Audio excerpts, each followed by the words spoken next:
محمد وآل محمد پر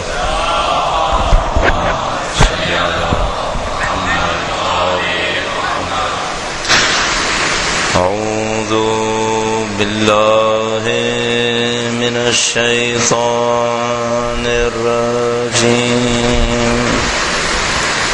بسم اللہ الرحمن الرحیم الحمد للہ رب العالمین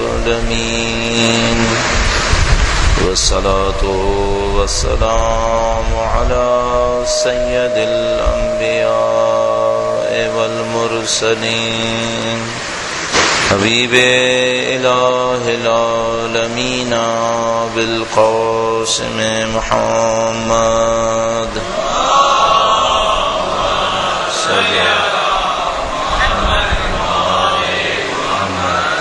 وعلى آلہ الطیبین الطاہرین سیما بقیت اللہ فی الارضین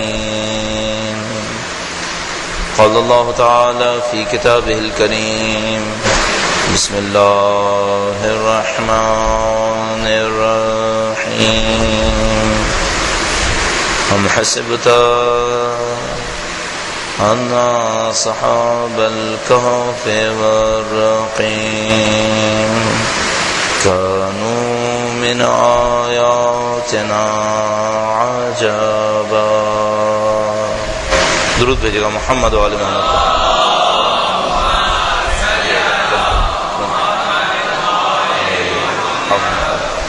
ایک بار پھر درود بھیجے گا محمد وآل محمد.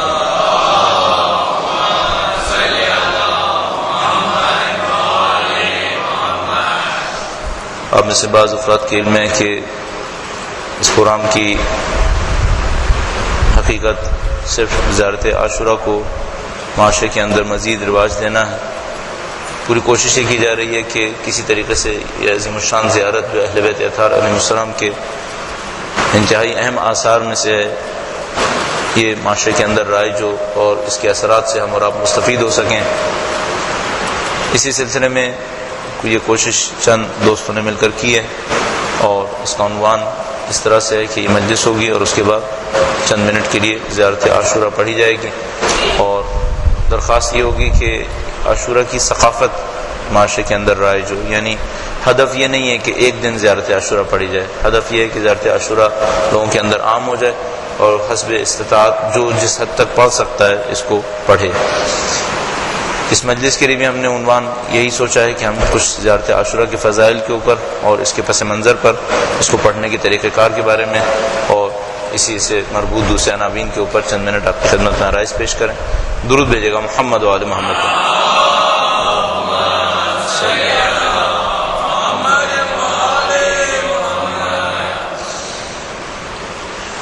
پروردگار عالم نے اہل بیت اطہار علیہ السلام کے ذریعے سے انسانیت کے سامنے ہدایت کا ایک سلسلہ ارسال فرمایا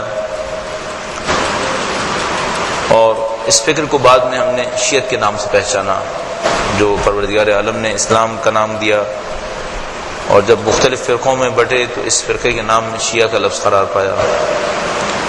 شیعت کی حقیقت کیا ہے؟ شیعت کی نشانیاں کیا ہیں؟ ہر فرقے کی کوئی حقیقت ہوتی ہے، ہر فرقے کی ایک نشانی ہوتی ہے، پھر اس نشانی کا ایک اظہار ہوتا ہے جس کے ذریعے سے اس فرقے کو پہچانا جاتا ہے. اگر ہم شیعت کی تاریخ کو دیکھیں، اس کے اہداف کو دیکھیں، اس کے آئیڈیلز کو دیکھیں تو ہمیں کافی چیزوں کا اندازہ ہوتا ہے. اجمالی طور پر ہم کہہ سکتے ہیں کہ شیعت کا ایک خاص ماضی ہے اور شیعت کا ایک خاص مستقبل ہے. اس ماضی اور مستقبل کے ذریعے سے شیعت کی پہچان ہوتی ہے. مثلا آپ ایک عام شیعہ سے پوچھیں کہ کیا اس نے اصول کافی پڑھی ہے تو ظاہر ہے اس نے اصول کافی نہیں پڑھی ہے. اس سے پوچھئے کہ اس نے شیعہ مفسرین میں سے کس مفسر کی قرآن کریم کی تفسیر پڑھی ہے تو ظاہر ہے کہ اس نے معمولاً ایسا ہوتا ہے کہ کسی بڑے مفسر کی تفسیر نہیں پڑھی ہوتی. اس سے معلوم کریں کہ اس نے شیعہ تاریخ میں سے کیا پڑھا ہے. عین ممکن ہے کہ اس نے شیعہ تاریخ میں سے بھی کچھ نہ پڑھا. شیعہ عقائد کی کتنی تفاصیل جانتا ہے. عین ممکن ہے کہ وہ شیعہ عقائد کی بھی زیادہ تفاصیل نہ جانتا ہو، لیکن کم سے کم 2 عناوین شیعت کے اندر ایسے ہوں گے جن کے بارے میں نہ صرف کہ وہ جانتا ہوگا بلکہ اس کی زندگی میں اس کی دخالت ہوگی۔ یہ گویا شیعت کی شناخت بن گئی۔ وہ 2 عناوین اگر میں اور آپ تلاش کریں تو ان میں سے ایک سید الشہداء کی قربانی ہے اور ایک آخر امام کی تشریف آوری ہے۔ درود بھیجے گا محمد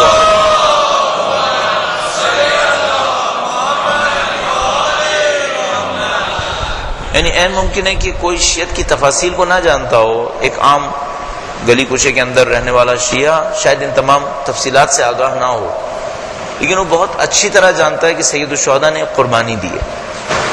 سید الشہداء نے اسلام کی دفاع کی خاطر، اسلام کی عظمت کی خاطر اپنے گھر بار کو قربان کیا، اس کی تمام ذکر کے اندر شرکت کرتا ہے۔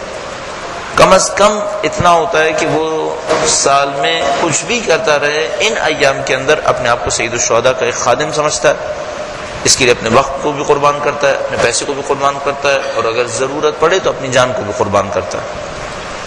اسی طریقے سے ممکن ہے کوئی شیعہ اہل بیت اطہار علیہ السلام کی زندگی کو نہ جانتا ہو، مثلا نہ جانتا ہو چھٹے امام کی حیات طیبہ کس شہر میں گزری ہے، نہ جانتا ہو کہ 9ویں امام کی حیات طیبہ میں کون کون سے اہم واقعات پیش آئے، لیکن نہ جاننے کے باوجود کم سے کم ایک بات ضرور جانتا ہوگا کہ ہم ایک امام کی تشریف آوری کے منتظر ہیں، ہم ایک امام کی غیبت کے دور میں زندگی گزار رہے ہیں۔ اس اعتبار سے ہم کہہ سکتے ہیں کہ شیعت کا سارا ماضی سید الشہداء کی شہادت ہے اور شیعت کا سارا مستقبل ایک امام کی تشریف آوری ہے۔ یہ شیعت کی شناخت ہے، یہ شیعت کی پہچان ہے، اور اسی میں سارے آئیڈیلز جمع ہو رہے ہیں۔ اگر آپ ایک فرقے کا تعارف کرواتے ہیں تو فرقے کے تعارف میں بہت ساری چیزیں جو علمی لحاظ سے کہی جاتی ہیں، بہت ساری چیزیں ایسی ہیں جن کا عوام کا علمی لحاظ سے کوئی تعلق نہیں ہوتا، عوام اس کو اپنی نظر سے دیکھ رہے ہوتے ہیں۔ تو اگر شیعت کے تعارف میں ہم چند الفاظ کو استعمال کریں تو 2 الفاظ بہت آسانی سے استعمال ہوتے ہیں۔ شیعت یعنی شہادت کی طلب کا ایک انتظار، شیعت یعنی ایک شہادت اور اس شہادت کا ایک انتظار، کہ یہ دونوں پیرامیٹرز یعنی شہادت اور انتظار یہ شیعت کا خلاصہ بن جاتے ہیں۔ شیعہ جانتا ہے میری زندگی کا ایک ہدف ہے، اور وہ ہدف سید الشہداء نے دیا ہے، اور وہ ہے اسلام کی راہ میں شہید ہو جانا۔ شیعہ یہ بھی جانتا ہے کہ میری زندگی کا ایک اور مقصد ہے، اور وہ مقصد ہے اپنے وقت کے امام کی نصرت کرنا۔ دونوں پیرامیٹرز یہیں سے حاصل ہو رہے ہیں۔ ایک شہادت ہے، اب اس شہادت کے ایک تصور حاصل کیا، اس نے شہادت کے تصور کو سید الشہداء سے حاصل کیا۔ جب شہادت کے تصور کو حاصل کرتا ہے، اس کی یاد مناتا ہے، اس کے اوپر گریہ کرتا ہے، اس کے اوپر ماتم کرتا ہے، تو اس کے اندر ایک طلب اٹھتی ہے کہ مجھے بھی شہید ہونا ہے۔ اب میری شہادت کا تصور کیسے ہوگا؟ 1400 سال بعد سید الشہداء کہ میں شہید ہوں اور کچھ ایسا ہو جائے کہ یا لیتنی کنت معکم فافوز معکم، یہ پورا ہو جائے۔ اس کے لیے دوسرا عنصر شامل ہوا کہ تم بھی 1400 سال کے بعد سید الشہداء کے ساتھ ملحق ہو سکتے ہو اگر اپنی جان وقت کے امام کی خدمت میں قربان کر دو۔ شہادت کا وہ تصور ماضی سے لیا گیا اور خدمت اور انتظار کا تصور امام کے وجود سے لیا گیا۔ درود بھیجے گا محمد و آل محمد۔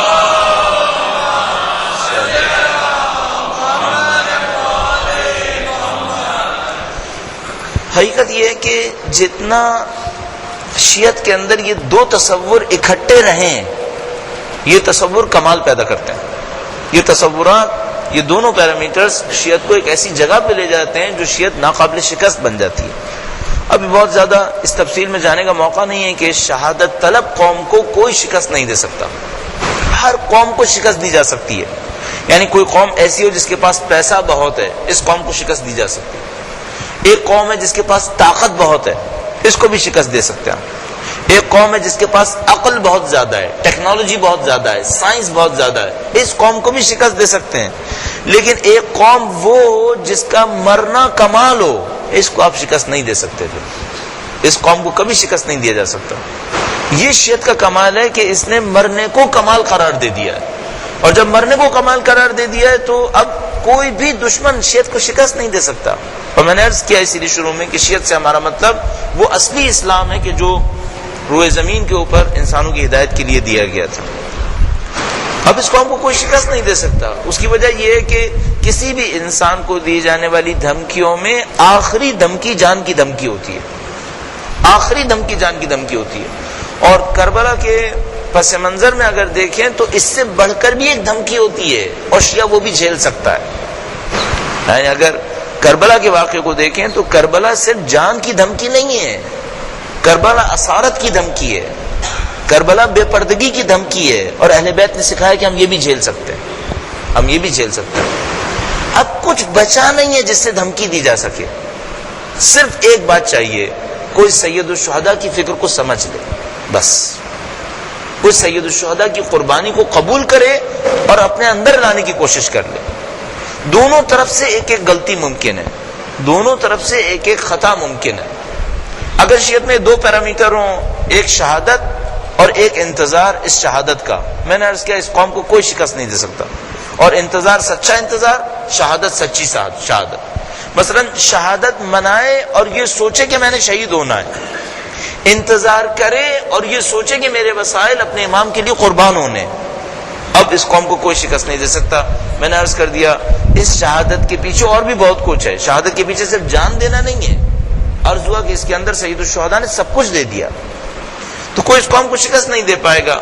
اور فعالیت کہاں سے نصیب ہوگی؟ انتظار کے صحیح تصور سے. اب جو میں عرض کرنا چاہ رہا ہوں وہ یہ کہ ان دونوں تصور میں دشمن ضرب کہاں لگا سکتا ہے. یعنی اگر ایک ایسا شیعہ ملے جو نماز نہ پڑھتا ہو، میں نے عرض کیا یہ ممکن ہے، لیکن ایسا شیعہ ملے جو عزاداری سید الشہداء نہیں کرتا، یہ تقریباً ناممکن ہے. میں نہیں کہہ رہا یہ اچھا ہے کہ وہ نماز نہیں پڑھتا، میں یہ نہیں عرض کرنا چاہ رہا. میں کہنا چاہ رہا ہوں پریکٹیکلی ایسا ہو سکتا ہے کہ ایک شیعہ ملے جو نماز نہ پڑھتا ہو، لیکن ایسا کوئی شیعہ نہیں ملے گا جو عزاداری نہ کر رہا ہو یا امام کی غیبت کا منتظر نہ ہو. پھر ایسا وہ شیعہ نہیں ہے. پھر اچھا، دشمن بھی یہ جانتا ہے کہ ان دو پیرامیٹرز میں شیعت کو منحرف نہیں کر سکتے. نہ ایسا شیعہ بنا سکتے ہیں جو شہادت سید الشہداء نہ مناتا ہو، نہ ایسا شیعہ بنا سکتے ہیں جو امام کی غیبت کا منتظر نہ ہو. ہاں ان دو کے اندر ایک کمی لا سکتے ہیں، شہادت کو مانے خود شہید ہونے کو تیار نہ ہو. یہ کوشش کر سکتے ہیں کہ وہ ایسا شیعہ بنانے کی کوشش کریں جس میں وہ شہادت کو مانتا ہو لیکن اس سے کہا جائے خود شہید ہونا چاہتے ہو، اس کو قبول نہ کرے، اس کو نہ مانے. دوسری طرف سے انتظار کا معتقد ہو لیکن منتظر کی خاصیتیں اس کے اندر نہ ہو. یہ ہو سکتا ہے. یعنی اب وہ ضرب اس پہ نہیں لگا سکتے کہ وہ شہادت کو نہ مانتا ہو. نہیں، اب یہ نہیں ہو سکتا. اب وہ 1400 سال کے بعد شہادت اتنی نافذ ہو گئی ہے شیعت کے اندر کہ اب شیعت کو شہادت سے علیحدہ نہیں کیا جا سکتا. ہاں وہ یہ کر سکتے ہیں کہ شہادت کا ذکر کرے، خود شہید ہونے کے لیے تیار نہ ہو، وہ یہ ڈال سکتے ہیں. اسی طریقے سے کوئی یہ کہے کہ ہم شیعت سے مثلا دشمن سازش کرے کہ ہم شیعت سے تصور غیبت کو نکال دیں گے، اب یہ نہیں ہو سکتا، اب نافذ ہو گئی ہے. تو کیا کر سکتے ہیں؟ غیبت کا معتقد ہو اور کہے کہ میں انتظار کر رہا ہوں لیکن منتظر کی صفتیں اس کے اندر نہ ہوں، وہ یہ کر سکتے ہیں. اہل بیت اطہار علیہ السلام حافظ دین ہونے کے ناطے، فکر اسلام کا دفاع کرنے والے ذمہ دار ہونے کے ناطے کچھ ایسی چیزیں رکھ دی ہیں کہ دشمن کی یہ کارروائی ناکام ہو جائے. کچھ ایسے کام انجام دے دیے جس سے دشمن کی کارروائی ناکام ہو جائے. دو جملوں میں اس کا ایک اور پس منظر بھی عرض کرتا چلوں اور اس کے بعد اس بات کی تکمیل کرتے ہیں. درود بھیجے گا محمد و آل محمد.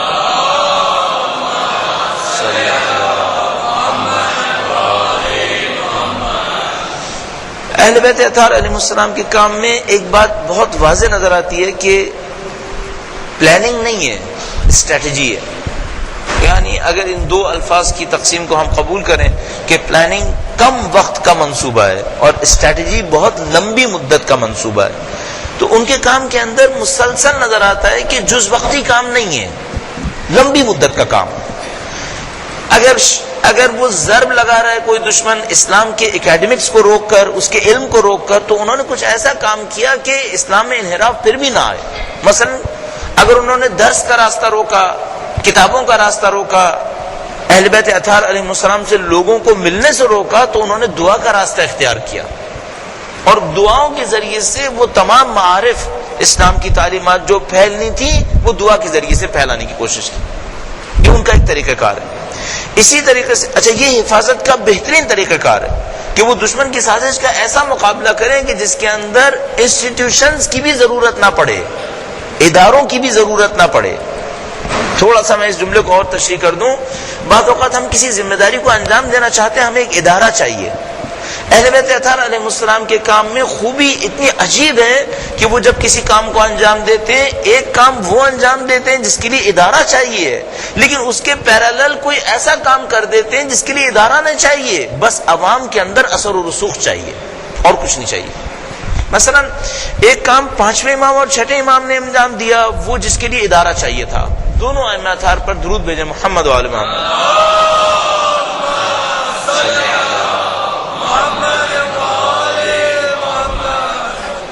درس ہو، شاگرد ہوں، تحصیلات ہوں، ان کے لیے ادارے چاہیے تھے۔ 4تھے امام کا کام ایسا تھا جس کے لیے ادارہ نہ بھی ہو تب بھی کام ہوگا، دونوں کام دے دیے۔ مثال کے طور پر ہم سے کہا دعائے ندبہ پڑھو، یا مثال کے طور پر کہا دعائے کمیل پڑھو۔ اب جو کوئی دعائے کمیل پڑھے، ساری قیامت کے درس وہیں پہ رکھے ہوئے، پورا عقیدہ قیامت وہاں موجود ہے۔ دنیا کی حیثیت کیا ہے، آخرت کی حیثیت کیا ہے، آخرت میں کیا ہونا ہے، پروردگار کی جزا و سزا کیا ہے، عقائد کا تذکرہ اس کے اندر ہے، خدا متعال کی رؤوفت کا تذکرہ ہے، اس کی رحمانیت کا تذکرہ، اس کی عفو و بخشش کا تذکرہ۔ وہ سارے تذکرے جو عقائد کی کلاس میں ہونے چاہیے تھے، وہ دعائے کمیل کے اندر سمیٹ کے بیان کر دیے گئے۔ وہ سارے معارف جن کو بیان کرنے کے لیے ہمیں مہینوں درس دینے ہوں گے، سید الشہداء نے دعائے عرفہ کے اندر بیان کر دیا۔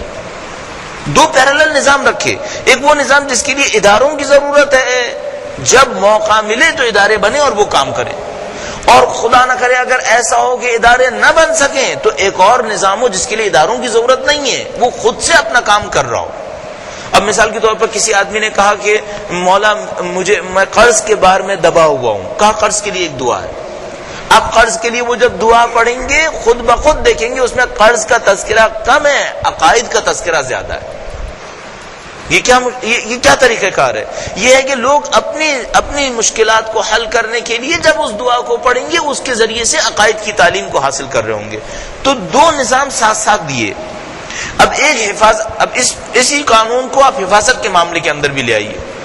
میں نے عرض کیا شیعت کے اندر کوئی شہادت نہیں نکال سکتا، کوئی غیبت کو نہیں نکال سکتا، لیکن اس کو منحرف کیا جا سکتا ہے۔ اب اس کے دو راستے تھے، ایک علمی راستہ ہے کہ علماء کی ذمہ داری ہے کہ وہ دفاع کریں نظریے کی حد میں، علماء کی ذمہ داری ہے کہ وہ غیبت کے اصولوں کو بیان کریں، غیبت کے قوانین کو بیان کریں، منتظر کی خواص کو بیان کریں۔ لیکن اہل بیت اطہار علیہ السلام نے اس نظام کے ساتھ ساتھ ایک اور نظام بھی رکھا کہ اس نظام کے ذریعے سے انسٹیٹیوٹ کی ضرورت نہ پڑے، ادارے کی ضرورت نہ پڑے، یہ دفاع خود بخود انجام پائے۔ مجھے لگتا ہے یہ کام زیارتوں کے ذریعے سے کیا گیا، یہ کام زیارتوں کے ذریعے سے کیا گیا۔ دعا بھی اس میں اندر داخل ہے، زیارت بھی اندر داخل ہے۔ دو چار جملے اس کی تشریح میں عرض ہوں گے، درود بھیجے گا محمد و آل محمد۔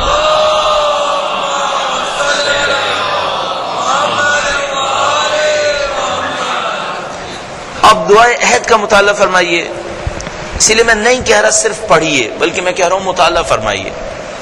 اگر آپ دعائے عہد کا مطالعہ کریں خود بخود منتظر اور انتظار کی حقیقت کو سمجھنا شروع کر دیں گے۔ اچھا، اب دعائے عہد کے لیے کیا درس کی ضرورت ہے؟ نہیں، دعائے عہد کے لیے درس کی ضرورت نہیں ہے، اس کو ہر روز پڑھنا مستحب ہے۔ کیا کلاس میں بیٹھ کر پڑھنا مستحب ہے؟ نہیں، کسی بھی گھر کے کونے میں گوشے میں بیٹھ کر پڑھنا مستحب ہے۔ اس کو مل کر بھی پڑھ سکتے ہیں، ہاں مل کر بھی پڑھ سکتے ہیں۔ یہ خود ایک نظام ہے، لوگوں کو سکھانے کا نظام۔ یا مثال کے طور پر آپ سے کہا گیا اگر کوئی ماہ رمضان میں شبوں میں دعائے افتتاح پڑھے گا، یہ ثواب ہے، یہ ثواب ہے، یہ ثواب ہے۔ کم از کم ثواب کی غرض سے دعائے افتتاح پڑھے گا۔ اب جب دعائے افتتاح پڑھے گا تو کیا ہوگا؟ ادھر پہنچ جائے گا ان تمام آئیڈیلز پر جو وجود اقدس ہے امام زمان علیہ الصلوۃ والسلام کے ذریعے حاصل ہو۔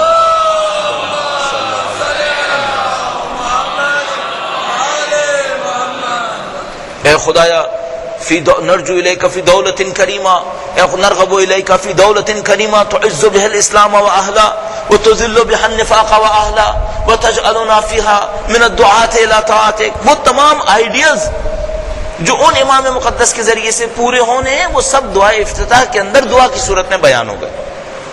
اچھا، اب ممکن ہے دشمن اس بات سے لڑے کہ ہم درس نہیں ہونے دیں گے، ہم ادارہ نہیں بننے دیں گے، مدرسہ نہیں بننے دیں گے. کتنے شیعہ علاقے ہیں جس کے اندر پچھلی صدی تک بھی مدرسے نہیں بن پائے. خود ہندوستان بہترین دلیل ہے اس بات کے اوپر کہ یہاں حتیٰ مثال کے طور پر آپ جائیں گے ڈھونڈیں گے 1750 میں کون سا مدرسہ تھا، تو آپ حیران رہ جائیں گے کہ نہیں 1850 تک بھی مدارس آپ کو نظر نہیں آ رہے. زیادہ سے زیادہ جا کر جو 1880 اور 90 کے اندر وہ لکھنؤ کے مدارس آپ کو نظر آتے ہیں. اس سے پہلے شیعت کیا تھی پھر؟ وہ یہی دعاؤں کے ذریعے سے تھی. عقائد کی تعلیم ہے، سب کچھ ہے انہی دعاؤں کے ذریعے. اور یہ تو چلیے پھر ہندوستان ہے جہاں پر عربی سمجھنے والے کم تھے تو شاید ان دعاؤں سے وہ استفادہ نہ کر سکے. دوسرے علاقوں کے اندر تو سب کچھ تھا. یہ اہل بیت اطہار علیہ السلام کا نظام ہے. اب اس کے اندر جذبہ کیسے آئے گا؟ دیکھیے اس مرحلے میں سوچتے چلے جا رہے ہیں. ایک ادارہ چاہیے، ادارہ ممکن نہیں ہے تو دعا اور زیارت ہوگی. اب میں دعا پڑھ رہا ہوں اور دعا ون سائیڈڈ ہے، میں اور خدا کی طرف ہوں اور اپنے جیسے کسی انسان کو بیچ میں نہیں دیکھ رہا. اہل بیت اطہار علیہ السلام نے میری اس نفسیاتی ضرورت کو پورا کرنے کے لیے کہ میں معاشرے کے اندر تنہائی سے دو چار ہو جاؤں گا، میں سوچوں گا میں ہی ہوں جو خدا سے پکار رہا ہوں، ہمیں اور آپ کو زیارت کا تصور دے دیا. کہا زیارت کرو. اگر میں دعا کے اندر خدا نے مثال سے کہتا ہوں اے خدایا تو میرے لیے یہ کر دے، اب میں زیارت میں کیا کہہ رہا ہوں السلام علیک یا ابا عبداللہ، آپ پر میرا سلام ہو اے ابا عبداللہ. اب یہاں کوئی غائب نہیں ہے، اب یہاں حاضر کا تذکرہ ہے. اور ہم سے کہا گیا کہ جب آپ زیارت پڑھنے کھڑے ہوں تو یہ سوچیں اور کہیں کہ آپ میرا سلام سن رہے ہیں اور میرے سلام کا جواب بھی دے رہے ہیں. اب معاملہ کہیں اور لے جانے کا نہیں ہے. آپ 8ویں امام کی زیارت کے لیے جاتے ہیں، درود بھیجے گا ان کی ذات مقدس پر.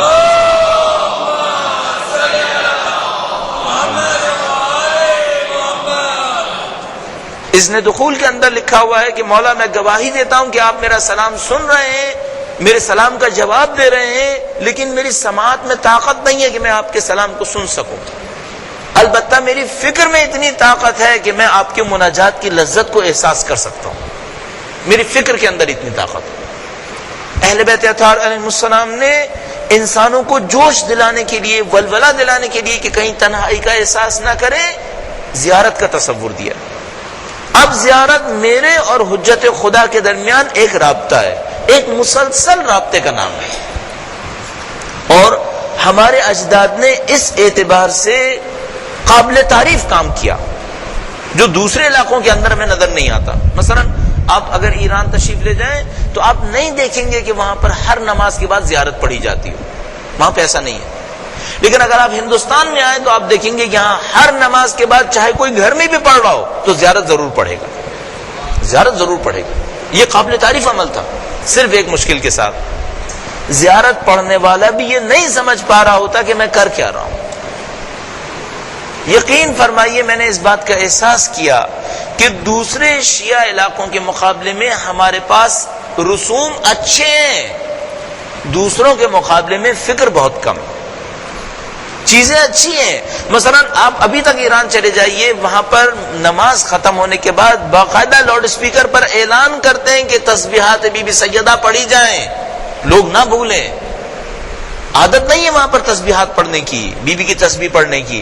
یہاں پر الحمدللہ اتنی پابندی سے لوگ پڑھتے ہیں جیسے نماز کا واجب حصہ ہے. یہ بحمدللہ یہ یہاں کی خوبیوں میں سے ہے. صرف ایک مشکل ہے، ان تمام کے پیچھے فکر نہیں ہے، ان تمام کے پیچھے جوش اور ولولہ نہیں ہے. اس معاشرے میں بہت ساری خوبیاں ہیں، کئی خامیاں بھی ہیں. جو ہمیں اچھا ملا ہے وہ یہ کہ صورت مل گئی ہے، جو کمی ہم نے اب پوری کرنی ہے وہ اس میں روح ڈالنی ہے. اس معاشرے کے اندر برائیاں بھی ہیں، اچھائیاں بھی ہیں. کوئی یہ نہ سمجھے یہاں کچھ نہیں ہے. الحمدللہ رب العالمین یہاں بہت کچھ ہے، صرف کام کرنے کی دیر ہے. بحمدللہ میرے اور آپ کے پاس ایسے لوگ ہیں کہ جو ہر روز زیارت پڑھ رہے ہیں، سب پڑھ رہے ہیں، جو جہاں نماز پڑھ رہا ہے زیارت پڑھ رہا ہے. صرف ایک مشکل کے ساتھ، زیارت کے آداب نہیں جانتا ہے، زیارت کے طریقہ کار کو نہیں جانتا ہے، زیارت کے اثرات کو اپنے اندر احساس نہیں کر رہا کیونکہ ان اثرات کو طلب ہی نہیں کر رہا. عربی میں کہتے ہیں من جدہ وجد، جو ڈھونڈے گا وہ پائے گا. اگر میں زیارت پڑھ رہا ہوں، زیارت کے اثرات کو طلب نہیں کر رہا تو میں کیسے پا سکتا ہوں؟ مجھے انہیں ڈھونڈنا پڑے گا تاکہ پھر وہ زیارت کے اثرات مجھے نصیب ہونا شروع ہوں. اب یہ مجموعی حکمت تھی، خاص کر اہل بیت اطہار علیہ السلام نے سید الشہداء کی زیارات سب سے زیادہ دی. درود بھیجیے گا سید الشہداء کے نام گرامی پر.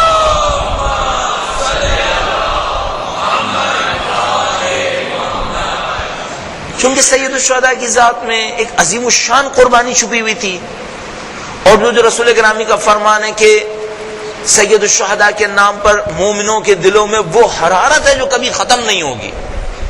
اِنَّ لِقَتْلِ الحسین بھی لکھا ہے بعض روایات کے اندر، وَإِنَّ لِلْحُسَيْن بھی لکھا ہے کہ فرمایا اِنَّ لِقَتْلِ الحسین حَرَارَةً فِي قُلُوبِ الْمُؤْمِنِينَ لَن يَبْرِدَ أَبَدًا. سید الشہداء کی شہادت سے، اور بعض روایت نے لکھا صرف سید الشہداء سے، سید الشہداء کے نام سے لوگوں کے دلوں میں وہ حرارت اٹھے گی جو کبھی کم نہیں ہوگی. یہ اصول ہے، یہ قانون ہے.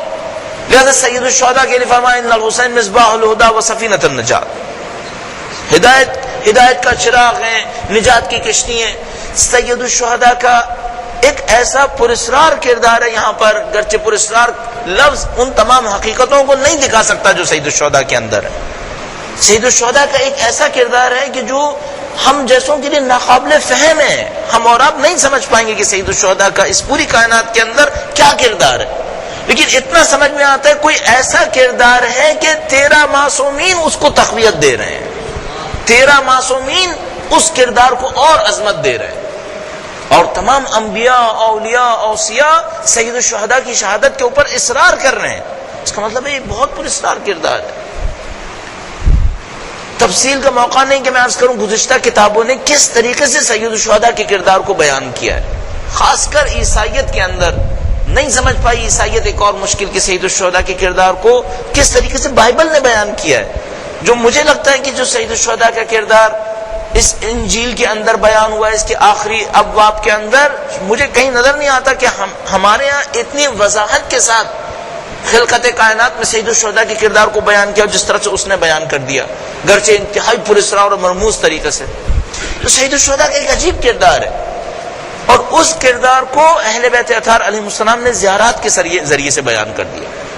لہذا کوئی بھی بڑا دن آئے، ایک عمل مستحب آپ بلا جھجک انجام دے دیں، وہ یقیناً مستحب ہوگا، وہ زیارت امام حسین، چاہے کوئی بھی دن آئے. نہ صرف سید الشہداء کے ایام کے مثال کے طور پر چہلم کا دن ہے، عاشور کا دن ہے، 3 شعبان کا دن ہے، ان کو تو چھوڑ ہی دیجئے کہ جو سید الشہداء کے خاص ایام ہیں. ان ایام سے ہٹ کر آپ پہنچیں گے 15 شعبان کو، آپ دیکھیں گے زیارت امام حسین، سید الشہداء کی زیارت منقول. بعض اوقات ایسا بھی ہے کسی دن تک آپ پہنچیں گے، شب ایک زیارت، دن میں ایک اور زیارت، 24 گھنٹے کے اندر 2 دفعہ چاہتے ہیں زیارت ہو جائے. کیوں اتنا اصرار ہے؟ کیا چاہ رہے ہیں سید الشہداء اپنے پیغام کو پھیلا کر؟ یہ سب کا سب زیارت عاشورہ کے اندر. اب اس زیارت عاشورہ کے مادی فوائد بھی بہت زیادہ ہیں کہ مثلا کم سے کم عقل انسان جن کے نزدیک مادی فوائد زیادہ اہم ہیں سید الشہداء کے قرب کے مقابلے میں، تو وہ مادی خواہشات کی خاطر سید الشہداء کی طرف آئے. کہ جب سید الشہداء دشمن کو بھی دعوت دیتے ہیں تو بعض اوقات اس کو مادی مفادات کی بھی دعوت دیتے ہیں. عمر ابن سعد سے کہا کہ تو کیوں میری مخالفت کر رہا ہے؟ کہنے کا میرے باغ تباہ ہو جائیں گے. سید الشہداء نے فرمایا تم حجاز آ جا، مدینے آ، میں دیکھ تجھے ایسے باغ دوں گا جو تیرے کوفہ میں نصیب نہیں ہوئے ہو. کیا لگا میرا گھر تباہ ہو جائے گا؟ فرمایا میں گھر دوں گا. کیوں سید الشہداء عمر ابن سعد کو گھر اور باغ دے رہے تھے؟ چاہتے تھے اگر دنیا کے بہانے ہی اس نے آنا ہے تو کم سے کم جہنم سے بچنے کے لیے تو آئے کم از کم. زیارت عاشورہ ایسے ہی ہے. اگر ایک آدمی کہتا ہے کہ میں مریض ہوں، مجھے شفا چاہیے، فرمایا 40 دن زیارت عاشورہ پڑھو، شفا ملے گی. آج زیارت عاشورہ شفا دینے کے لیے آئی ہے؟ نہیں، شفا دینے کے لیے نہیں آئی ہے. یہ سید الشہداء کی فکر کو نافذ کرنے کے لیے آئی ہے، لیکن شفا کے بہانے چاہتی ہے کہ لوگ نزدیک آ جائیں، اس مقام تک پہنچ جائیں جو سید الشہداء پہنچانا چاہ رہے ہیں. اس طریقے سے بالکل وہی طریقہ کار جو خدا متعال نے جنت کے لیے رکھا ہے کہ جب وہ قرآن کریم میں جنت کا تذکرہ کرتا ہے تو سیب، انگور، انار سب کا تذکرہ کرتا ہے. کوئی پوچھا ہے خدایا تو یہ ساری دنیا بنائے گا اور ساری آخرت بنائے گا اس لیے کہ چند لوگ سیب کھا پائیں؟ فرمایا مقصد یہ نہیں ہے، لیکن دنیا پرستوں کو دکھانے کے لیے کم از کم سیب اور انار اور انگور اور حور و قصور کا تذکرہ بھی کیا ہے. سید الشہداء کی زیارت بھی ایسے. تو سید الشہداء کی زیارت کا ہدف کیا ہے؟ سید الشہداء کی زیارت کہاں پہنچانا چاہ رہی ہے؟ اب عطف کر لیجئے اس کے اوپر جو بالکل شروع میں عرض ہوا شیعت کے اگر دو بڑے پیرامیٹرز ہیں، شہادت اور انتظار، دونوں کی عظمت زیارت عاشورہ کے اندر نظر آتی ہے، دونوں کی عظمت زیارت عاشورہ کے اندر۔ اب آپ زیارت عاشورہ جب بھی پڑھیں اور ایک دفعہ کم از کم مطالعہ فرمائیے تو آپ دیکھیں گے کہ زیارت عاشورہ کے اندر 3 جگہ امام زمانہ علیہ الصلوۃ والسلام کا تذکرہ ہو رہا ہے۔ اللہم صل علی محمد۔ زیارت عاشورہ 3 دفعہ اس بات کا تذکرہ کر رہی ہے کہ یہ دنیا ایسے ختم نہیں ہوگی، یہ دنیا اس وقت اپنے عروج پر پہنچے گی جب اہل بیت کے وارث تشریف لائیں گے۔ اور یہ زیارت عاشورہ پڑھنے والا خدا متعال کے حضور التجا کر رہا ہے کہ خدایا مجھے حب حسین کے صدقے میں اس امام کی نصرت نصیب کر دے، مجھے کرامت دے دے، مجھے شرف دے دے کہ میں اس امام کی نصرت کر لوں۔ اذان کے احترام میں درود بھیجے گا محمد وعلی محمد۔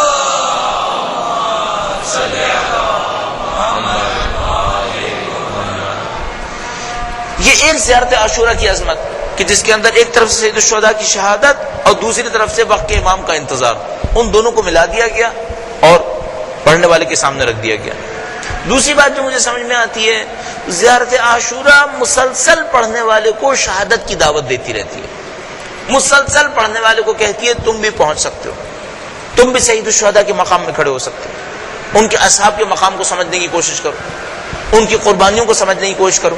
یعنی دعوت اس بات پر ہے کہ سید الشہداء نے گویا ایک قافلہ شروع کیا ہے۔ سید الشہداء کا مطلب قافلہ سالار ہیں، شہداء کے سردار ہیں، شہداء کے سردار ہونے کے ناطے ہر دور میں شہیدوں کو دعوت دے رہے ہیں کہ تم انسانوں میں کوئی ہے اس کے اندر اتنی طاقت ہے کہ ہمارے قافلے کے اندر شامل ہو جائے۔ گویا اگر یوں سمجھیں کہ جو کام سید الشہداء نے مدینے سے کربلا تک قافلے کے ذریعے سے کیا کہ مسلسل لوگوں کو دعوت دیتے تھے، کوئی ہے جو ہمارے قافلے میں شامل ہو جائے، شہادت کے بعد یہ کام زیارت عاشورہ انجام دے رہی ہے۔ ہر دور میں زیارت عاشورہ پڑھوائی جا رہی ہے اور لوگوں سے کہا جا رہا ہے کہ تم میں سے کوئی ہے جو سید الشہداء کے قافلے میں شامل ہو جائے۔ اگر کوئی ڈھنگ سے زیارت عاشورہ پڑھے، طریقے اور سلیقے سے زیارت عاشورہ پڑھے، میرے خیال میں ایک خواہش جو اس کے ذہن میں آنی چاہیے وہ یہ کہ خدایا کاش کیا ایسا ہو سکتا ہے میں بھی شہید ہو جاؤں۔ یہ طلب خود بخود ابھرنی چاہیے۔ یہ طلب کہاں سے ابھرے گی؟ جو زیارت عاشورہ کو پڑھے، عاشور کے واقعے کو دیکھے، وہ حضرت قاسم کے اس جملے کے اوپر غور کرے کہ چچا جان میں شہید ہوں گا یا نہیں ہوں گا۔ یہ کیا طلب ہے؟ ایک بظاہر کم سن کی جو اپنی جوانی کے مرحلے میں داخل نہیں ہوا ہے اور وہ تڑپ کر اپنے چچا سے کہہ رہے چچا میں شہید ہوں گا یا نہیں ہوں گا، اور چچا اس وقت بیان کر رہے تھے کہ سب شہید ہو جائیں گے اور سب مارے جائیں گے، اور وہ تڑپ کے کہتے ہیں میں شہید ہوں گا یا نہیں ہوں گا۔ یہ زیارت عاشورہ کی معراج ہے کہ زیارت عاشورہ چاہ رہی ہے کہ بچہ بھی ہو تو طلب کرے کہ میں کب شہید ہوں گا، وہ شہادت چاہ رہی ہے۔ حسن اتفاق سے ہم جو زیارت عاشورہ کے بارے میں آج یہ مجلس رکھ پائے، آج کا دن ہے علامہ شہید عارف حسین حسینی کی شہادت کا دن، جو ایک واقعاً مقدس خون، پاکیزہ خون اہل بیت اطہار علیہ السلام کی نسل طیبہ و طاہرہ سے آنے والا۔ ہر دور میں کچھ لوگ آتے رہیں گے جو اہل بیت اطہار علیہ السلام کی پاکیزگی کی کوئی جھلک دکھائیں گے، ہر قوم اور قبیلے کے اندر۔ یہ جو میں آپ کی خدمت میں کہہ رہا ہوں، ہر قوم و قبیلے کے اندر، ممکن ہے آپ اس کو مبالغے کے اوپر حمل کریں، آپ کہیں ٹھیک ہے لوگ مبالغے کے اندر کہتے ہیں، میرے خیال میں مبالغہ نہیں ہے۔ قدیم ایام سے کتابوں کے اندر جو پچھلی شرائع کے اندر آئی ہیں، ہماری شریعت تک، شریعت نبی اکرم کے تک، سب میں وعدہ کیا گیا ہے کہ ہر دور میں لوگ آئیں گے جو سید الشہداء کے راستے پر چلیں گے، ہر قوم اور قبیلے کے اندر آئیں گے۔ بالکل یہی لفظ انجیل کے اندر استعمال ہوا ہے اور یہی عبارت سید الشہداء کے سلسلے میں ختم مرتبہ اور سائر معصومین علیہ السلام کے ذریعے سے بیان ہوتی رہی۔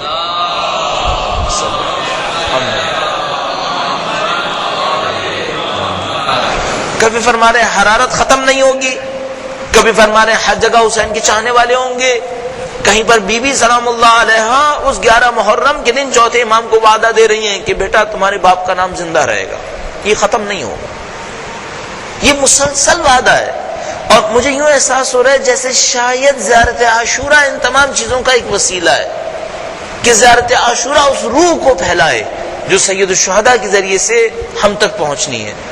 تو اب آپ زیارت عاشورہ کو پڑھیں تو ایک زندگی لینے کے لیے پڑھیں، چاہے آپ کمرے کے اندر ہو کر پڑھ رہے ہیں، چاہے آپ آسمان کے نیچے ہوں، چاہے آپ اکیلے میں پڑھ رہے ہیں اور چاہے آپ اجتماع کے اندر پڑھیں، اپنے آپ کو سید الشہداء کے ساتھ متصل کرنے کی کوشش کریں۔ اگر آپ کا ذہن ساتھ نہیں دیتا، مثلا میرا اور آپ کا ذہن بعض اوقات متفرق ہوتا ہے، دنیا کے مسائل ذہن کے اندر ہوتے ہیں، کوشش کریں سید الشہداء کی زیارت گاہ کی کوئی تصویر سامنے رکھ لیں، کم از کم ذہن کو متمرکز کرنے کے لیے، اپنے ذہن کو ایک جگہ پر لے جانے کے لیے کہ مجھے سید الشہداء سے رجوع کرنا ہے، مجھے سید الشہداء تک پہنچنا ہے۔ حقیقت یہ ہے کہ سید الشہداء سے طلب بھی نہیں کرنا ہے، کیونکہ وہ یہ کریم در ہے، میں نہ بھی مانگوں تو دے دیں گے۔ شاید اہل بیت اطہار علیہ السلام سے طلب کرنے کی ضرورت نہیں ہے، جانتے ہیں طاقت بھی ہے اور سخی بھی ہے، تو مانگنے کی کیا ضرورت ہے؟ صرف جا کر یہ کہنا ہے اے سید الشہداء آپ کو میرا سلام۔ یہ جملات بہت خوبصورت ہیں جو زیارت عاشوراء کے اندر ہیں۔ ان کے والد گرامی کا تذکرہ ہے، ان کی والدہ ماجدہ کا تذکرہ ہے، ان کے ساتھ شہید ہونے والوں کا تذکرہ ہے۔ تو مجھے صرف اتنا کرنا ہے کہ پرخلوص ہو کر سید الشہداء کے سامنے کھڑا ہو جاؤں اور کہوں کہ مولا آپ کا ایک چاہنے والا 1400 سال کے بعد آپ کی شہادت کو یاد کرنے کے لیے کھڑا ہے۔ یہ اجتماع میں ہو، اس کا اپنا علیحدہ اثر ہے۔ یقین فرمائیے جب آپ کے اجتماع ہو رہا تھا اور زیارت عاشوراء کی بات ہو رہی تھی تو میں سوچ رہا تھا کہ 40 آدمی کاش آ جائیں کسی طریقے سے، کہ زیارت عاشوراء 40 کے عدد میں ایک خاص رنگ دے رہی ہوتی ہے۔ الحمدللہ رب العالمین آپ اس وقت 40 سے زیادہ موجود ہیں۔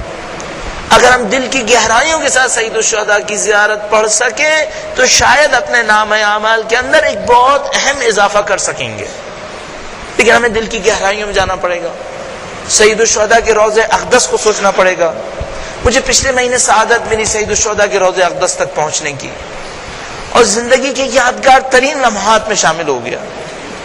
یعنی سید الشہداء کا جو روضہ مقدس ہے اس کا صدر دروازہ جو بنیادی دروازہ ہے وہ تھوڑا اونچا ہے، اس کے بعد کچھ سیڑھیاں آتی ہیں، پھر آپ صحن کے اندر پہنچتے ہیں، پھر ایک دو سیڑھیاں اور طے کرتے ہیں، پھر سید الشہداء کے روضے کی طرف یوں ڈھلان چل رہی ہوتی ہے۔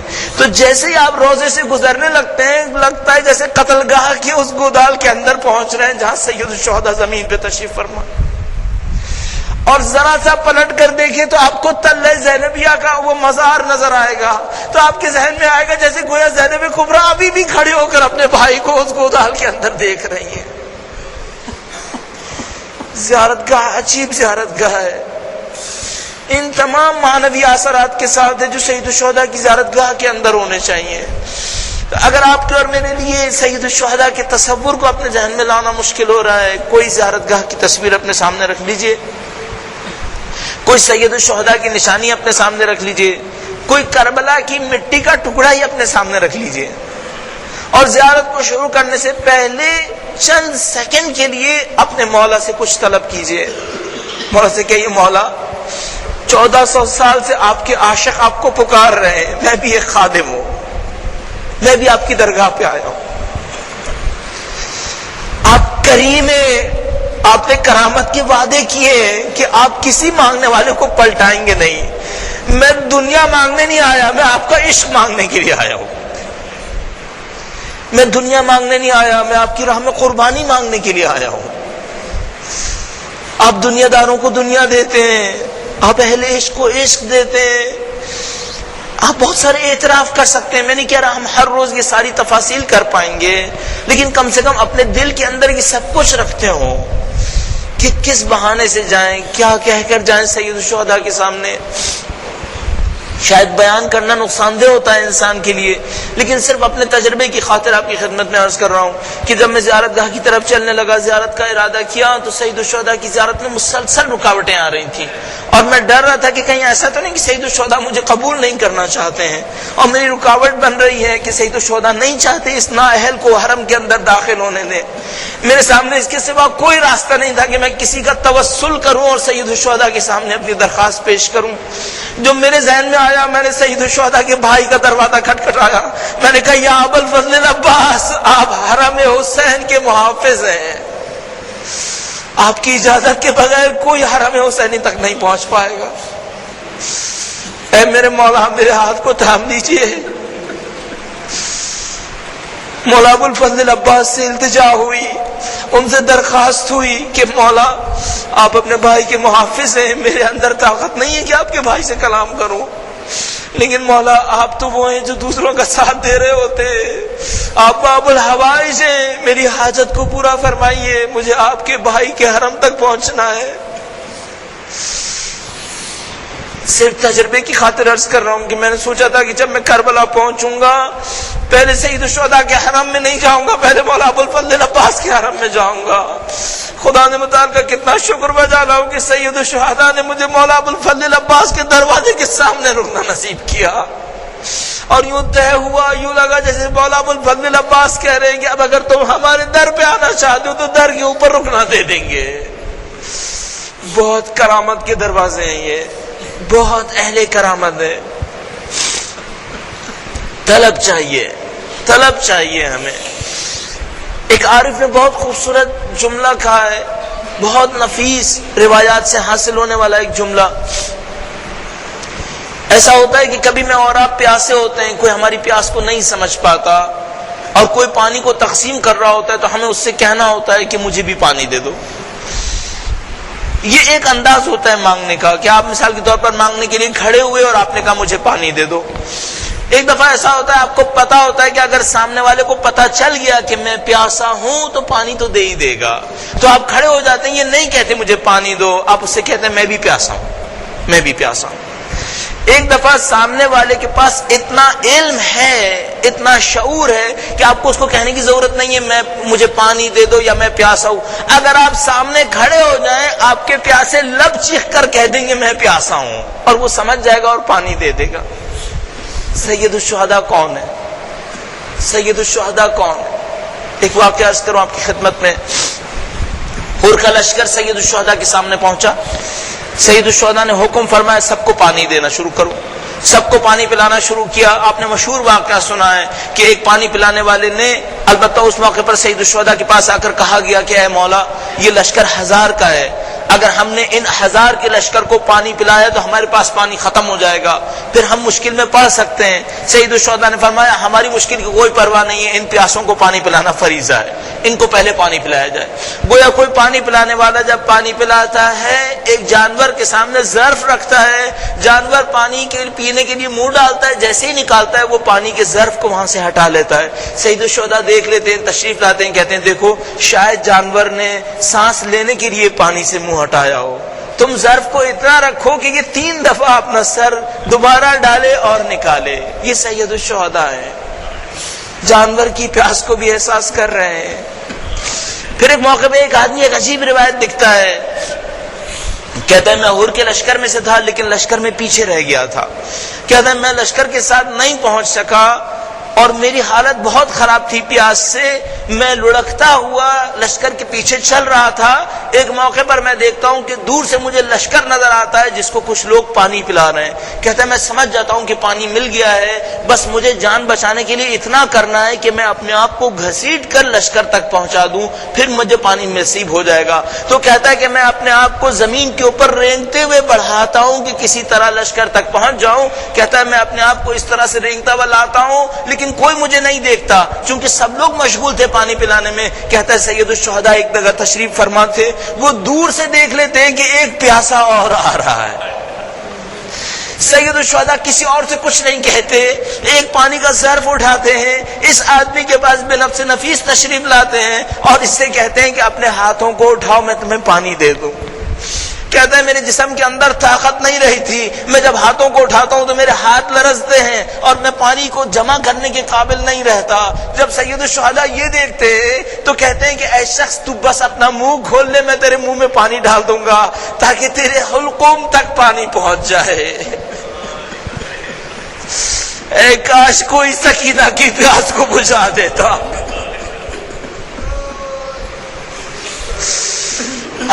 کیا کوئی ایسا انسان تھا جو علی اصغر کی خشک زبان کے اوپر رحم کر لیتا؟ یہ سید الشہداء کا در ہے۔ یہاں یہ کہنے کی ضرورت نہیں ہے کہ میں پیاسا ہوں، یہاں صرف اپنی پیاس کو بتانا ہے، بڑھانا ہے، باقی وہ سب خود کر رہے ہوتے ہیں۔ تو اس عارف نے بہت اچھا جملہ کہا، کہنے لگا ائمہ سے مت کہو میں پیاسا ہوں، اپنی پیاس کو بڑھاؤ، باقی کام وہ خود کریں گے، باقی وہ خود کریں گے۔ وجود اقدس امام زمانہ سے مت کہو وہ تشریف لائے، ان سے بتاؤ کہ میں ان کا پیاسا ہوں، ان کو بس اتنا سمجھا دو کہ مولا ہم آپ کے پیاسے ہیں۔ اگر وہ یہ پیاس دیکھ لیں گے تو پھر یقیناً تشریف خود لائیں گے۔ ہمیں پیاس بڑھانے کی ضرورت ہے، ان کو طلب کرنے کی بھی ضرورت نہیں ہے۔ کاش ان زیارت عاشورہ کے صدقے میں ہماری پیاس اتنی بڑھ جائے کہ اس کے بعد سید الشہداء کا لطف بھی شامل ہو اور وجود اقدس امام زمانہ علیہ السلام کی تشریف آوری بھی شامل ہو جائے۔ اگر مصائب میں سے چند جملات کا انتخاب کر کے پڑھنا چاہیں تو کون سا لمحہ پڑھیں؟